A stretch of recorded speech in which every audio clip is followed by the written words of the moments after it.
When I was a kid, I used to daydream about a woman I was convinced I'd never crossed paths with before. I'd even sketch her face, but it never quite matched the image in my dreams. As I got older, I stopped thinking much about her. She'd occasionally pop up in my dreams, but I brushed it off until a few months ago, when everything changed. My folks and I relocated back to our hometown, and suddenly, she started haunting my dreams incessantly. It felt like I couldn't shake this relentless intruder from my mind. I tried talking to my mom about it, but she advised me not to dwell on it. She reassured me that as long as she was just a dream, there was nothing to fear. Then, one day, as I was heading home from school, I sensed someone's intense gaze fixated on me. I turned instinctively and caught a glimpse of her on the other side of the parking lot. It sent shivers down my spine. I turned to tell my friend, but when I glanced back, she had vanished. Was I losing my grip on reality? We entered the mall, and I couldn't escape the feeling that she was lurking behind every column and lurking in every store. However, upon closer inspection, she was nowhere to be found. My friend grew increasingly concerned, unable to see what I saw. I was convinced I was going mad. That night marked the onset of the true nightmare. I went to bed, expecting to dream of her, but I was unprepared for what unfolded.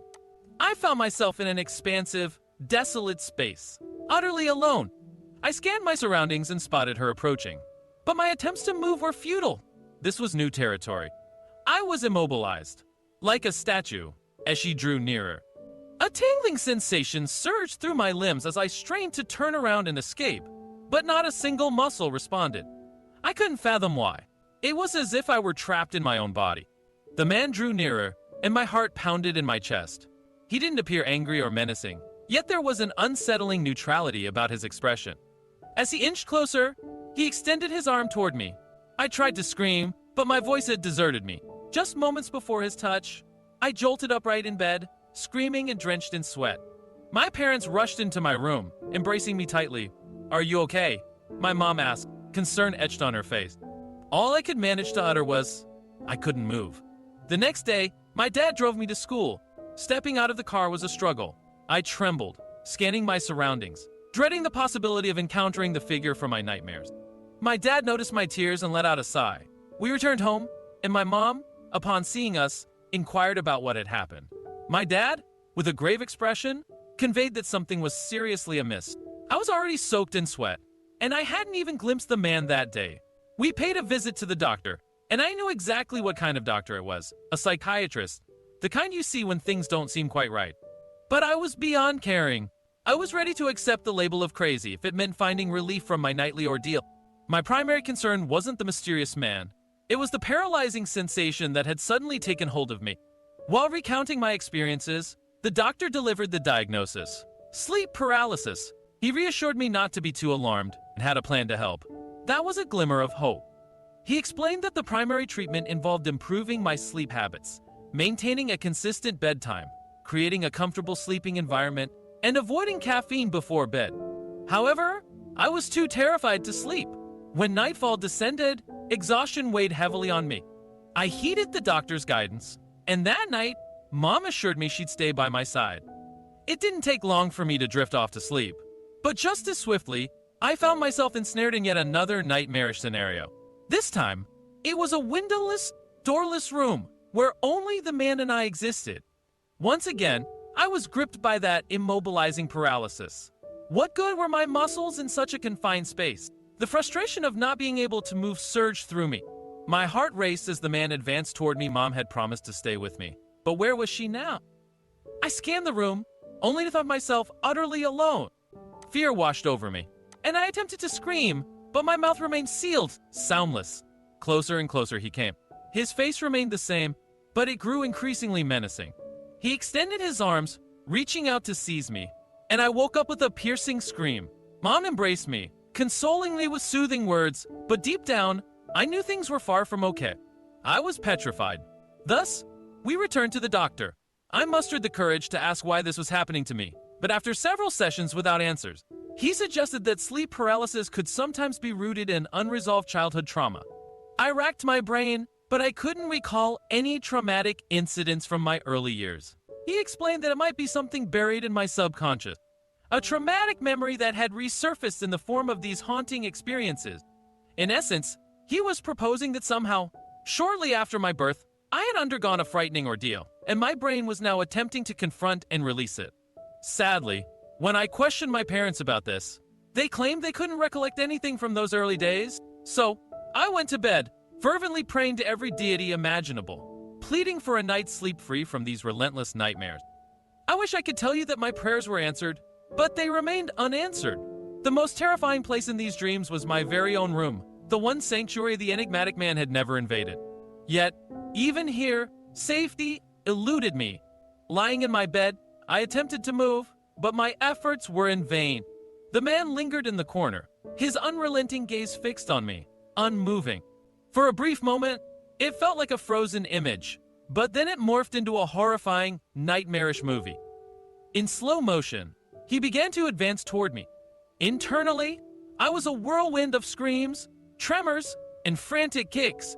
Externally, I remained as motionless as a statue. "Please don't hurt me. Please don't hurt me. Please!" My thoughts pleaded, but the words remained imprisoned within. He drew nearer and nearer, and suddenly, I ceased my futile attempts to move and scream. I closed my eyes, bracing myself for the impending dread. After 3 consecutive sleepless nights, exhaustion had left me drained. I surrendered, and this time, he touched my shoulder. Yet, when nothing else occurred, I cautiously reopened my eyes. He was just there, his hand resting on my arm. It was the closest I had ever been to him. My fear remained firmly entrenched, but for the first time, I could focus on the details of his face. I recognized this man. Though I had no concrete memories of him, I was certain that I knew him somehow. It was frustrating not to be able to place him. Slowly, he extended his other arm and took hold of my other arm. Before I could react, he shouted, "Wake up!" I sat up in bed, screaming. My mother rushed into the room and enveloped me in a hug once more.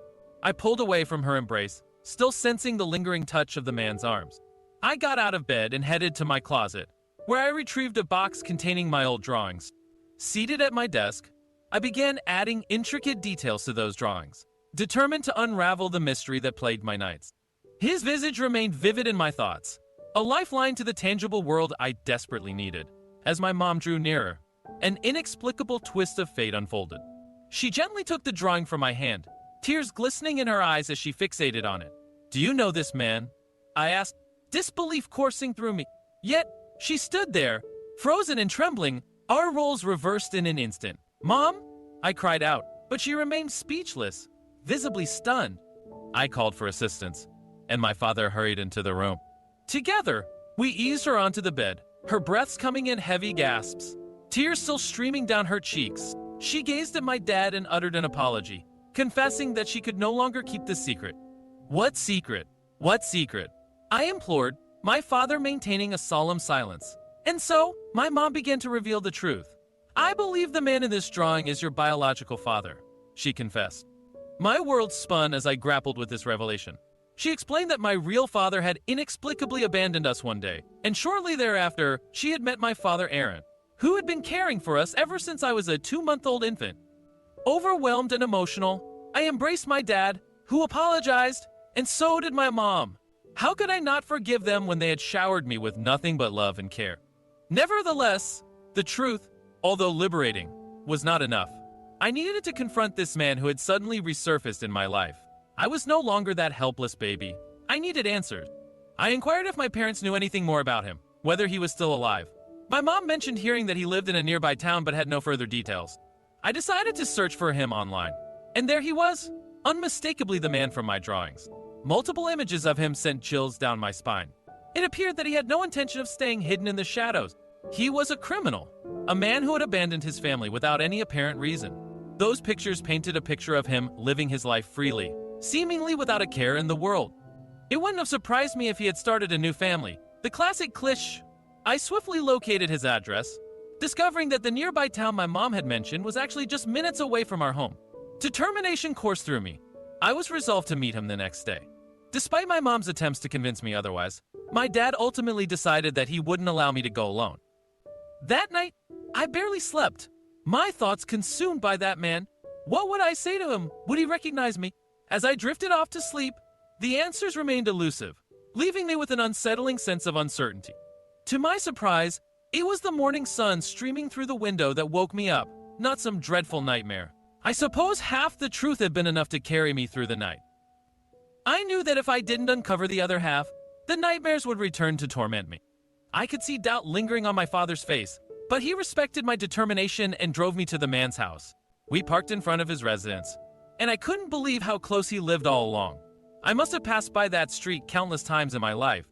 I remained seated in the car for what felt like an eternity before summoning the courage to move. My dad assured me he had my back, but I asked him to wait in the car. With a heart pounding in my chest, I stepped out and made my way toward the house, anxiety gnawing at me. I didn't want to do this, but I knew there was no other option. I knocked on the door and waited, every second stretching into what felt like hours. Finally, he opened the door. I was struck dumb, paralyzed once more. He peered at me with the same emotionless expression that had haunted my dreams. He didn't recognize me, but how could he? Tears welled up in my eyes, and with the faintest thread of air left in my lungs, I whispered, "Dad." His eyes shot open in surprise, and his expression hardened like stone. "Get off my property," he demanded. I stood there, unable to utter a word, unable to move. It was like my recurring nightmare all over again. I was paralyzed. "Get out," he insisted, his voice firmer this time.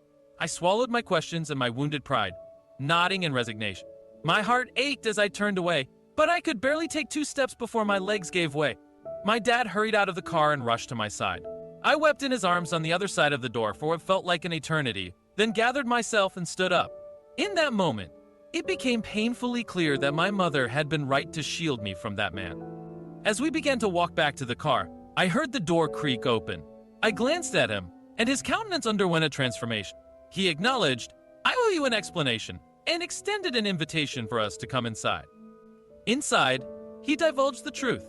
He was sick, had been for years. He couldn't fathom burdening us with his ailment and initially believed he had just 6 months to live. So, he chose to distance himself, to spare us the suffering. Months turned into more months, but he didn't pass away. Fear gradually gave way to despair, then frustration, and eventually, it became too late. I grew older. My mom met Aaron, and she got back on her feet. When he learned that I believed Aaron was my father, he felt there was no place for him in my life. He explained that he had followed me from a distance until I was about 5 or 6 years old, trying to keep an eye on me. He stopped because he feared it might be distressing for me. He had no idea. Reflecting on these revelations, I couldn't help but feel a pang of sadness when thinking about that man now. He had lived a life in anticipation of death, devoid of emotions, relationships, or love. He was utterly alone. I came to realize that no matter how much I had suffered, my pain paled in comparison to his. What could I do in the face of such profound loneliness but offer a hug? He didn't deserve to spend his final days in isolation. Several months later, he finally passed away. During those months, I made an effort to spend as much time with him as I could. While it couldn't compensate for the lost years, he had the opportunity to experience some love before his time came. It left me with a whirlwind of conflicting emotions. I couldn't help but regret his life choices, and I could sense that he regretted them too. It was as though karma had refused to let him depart until he had made amends for his mistakes. However, I also felt a sense of relief that he didn't leave this world alone. It was the most significant lesson he imparted to me.